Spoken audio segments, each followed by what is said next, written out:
সরকার দাঁড়িয়ে আছে এই ছাত্র শ্রমিক জনতার গণ অভ্যুত্থানের উপরে এবং এই অংশগ্রহণকারী সমস্ত শক্তির সমর্থনের উপরে। এই কারণে বর্তমান সরকারের অধীনে আমরা যে রাজনৈতিক বন্দোবস্তের কথা বলছি, এটা তো খুবই স্পষ্ট যে বাংলাদেশে বিগত যে রাজনৈতিক বন্দোবস্তটা আছে, যেটা এখনো বিগত হয়নি, সেটা একটা ফ্যাসিস্ট বন্দোবস্ত এবং এটা দাঁড়িয়ে আছে একটা স্বৈরতান্ত্রিক ক্ষমতা কাঠামোর উপরে, যেটা ৭২ সালেই তৈরি হয়েছে। এই বন্দোবস্ত যদি বহাল থাকে তাহলে এর মধ্যে গণতন্ত্র চাওয়া সোনার পাথর বাটির মতোই হবে।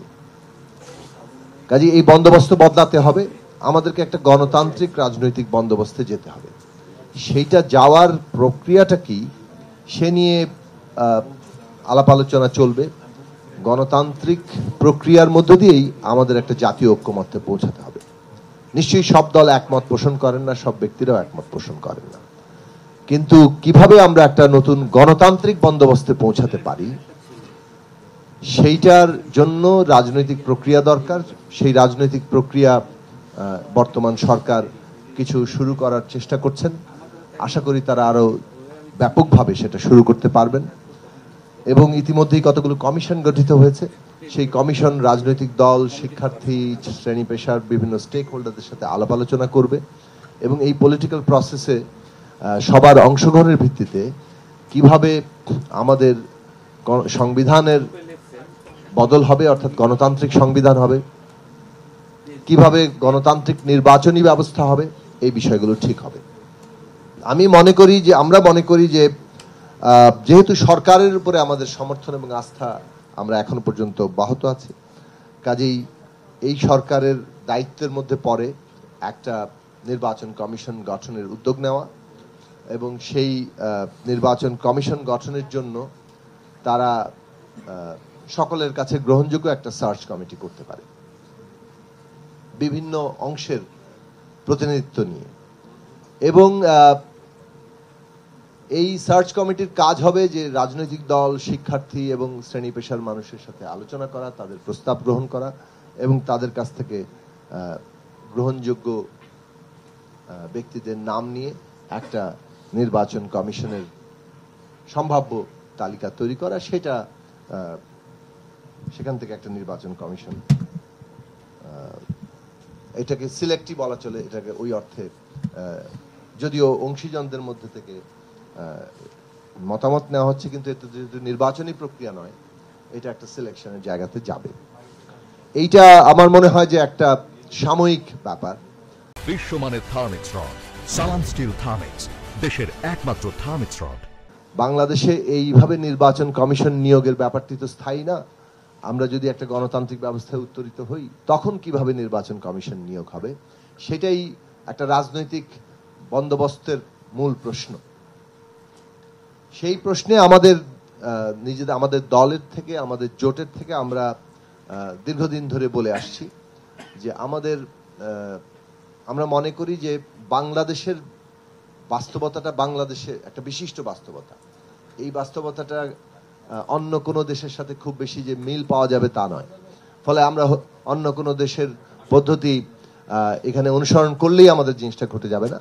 আমাদেরকে আমাদের বাস্তবতা থেকে সিদ্ধান্ত নিতে হবে এবং আমাদের বাস্তবতায় আমরা দেখতে পাচ্ছি যে কোনো মূল্যে নির্বাচন ব্যবস্থা, নির্বাচন কমিশনার কিংবা তত্ত্বাবধায়ক ব্যবস্থা হলে তত্ত্বাবধায়ক সরকারের প্রধান কে হবে, কাউকে না কাউকে আমার দলের লোক বানাতে হবে এবং তারপরে নির্বাচন ব্যবস্থায় কোনো না কোনো প্রভাব বিস্তার করতে হবে। মানুষ ভোট দিয়ে আমাকে ঠিক করবে, এটা আমি মুখে বলি, কিন্তু বাস্তবে এটার উপর আমি ভরসা করতে চাই না। এটা হচ্ছে আমাদের একটা দীর্ঘদিনের রাজনৈতিক সংস্কৃতি দাঁড়িয়েছে, বিশেষত মেইন স্ট্রিম পার্টিগুলোতে। এমনকি আমরা আসলে যা মুখে কথা বলি তা বাস্তবে কাজে গিয়ে সেটা প্রমাণ করি না। আমরা অনেকগুলো আলোচনা উত্থাপন করছি, কিন্তু প্র্যাকটিক্যালি গিয়ে আমরা চাইবো যে নির্বাচন ব্যবস্থায় কোনো না কোনো ভাবে আমি যাতে ইনফ্লুয়েন্স করতে পারি এবং আমার দখলটা রাখতে পারি। তো সেই জায়গা থেকে ধরুন ব্যক্তিরাও সেই অনুযায়ী হয়ে যায়। যখন একটা পুরো আধিপত্য চলতে থাকে, সেই আধিপত্যের মধ্যে সব ব্যক্তিদেরই অবস্থা এমন দাঁড়ায় যে তুলনামূলকভাবে ভালো মানুষ, সৎ মানুষ, তাদেরও আসলে কিছু করার থাকে না। তো সে কারণে আমাদের প্রস্তাবের জায়গা ছিল যে রাষ্ট্র ব্যবস্থা যদি, যেটা ঠিক একটু আগে যেটা বলা হয়েছে, যে রাষ্ট্র ব্যবস্থার যদি বদল না ঘটে, আলাদা করে নির্বাচন কমিশন ঠিক হতে পারবে না। একটা নির্বাচন কমিশন, ভালো নির্বাচন কমিশন দেওয়া হলো, তিনি একটা ভালো নির্বাচন আয়োজন করতে পারবেন, এটা একেবারেই মানে অসম্ভব একটা ব্যাপার। ফলে এইবারে যেহেতু রাষ্ট্র ব্যবস্থার আমূল গণতান্ত্রিক রূপান্তরের একটা সম্ভাবনা সৃষ্টি হয়েছে, বাস্তবতা তৈরি হয়েছে, সেইটার সাথে সাথে নির্বাচন কমিশন যখন বদলাবে তখন একটা পরিবর্তন হতে পারে। আমাদের প্রস্তাব হচ্ছে যে সাংবিধানিক কমিশন এর মাধ্যমে নির্বাচন কমিশনের নিয়োগ দিতে হবে, এবং এই সাংবিধানিক কমিশনে প্রধানমন্ত্রী, সংসদের প্রধানমন্ত্রী, নির্বাচিত বিরোধী দলের নেতা এবং সুপ্রিম কোর্টের চিফ জাস্টিস, এই তিনজন অথবা তাদের প্রতিনিধির মানে প্রতিনিধিত্বের মাধ্যমে এখানে একটা কনস্টিটিউশনাল কমিশন গঠিত হবে, যে কনস্টিটিউশনাল কমিশন এই ইলেকশন কমিশনের অ্যাপয়েন্টমেন্ট দিবে। বিভিন্ন দেশে বিভিন্ন রকম উদাহরণ আছে, এই ধরনের উদাহরণ আছে, ইংল্যান্ডের উদাহরণও আছে, সেখানে সরকার বিরোধী দলের ইয়ারে থাকেন, সেখানে স্পিকারের নেতৃত্বে সেটা থাকে।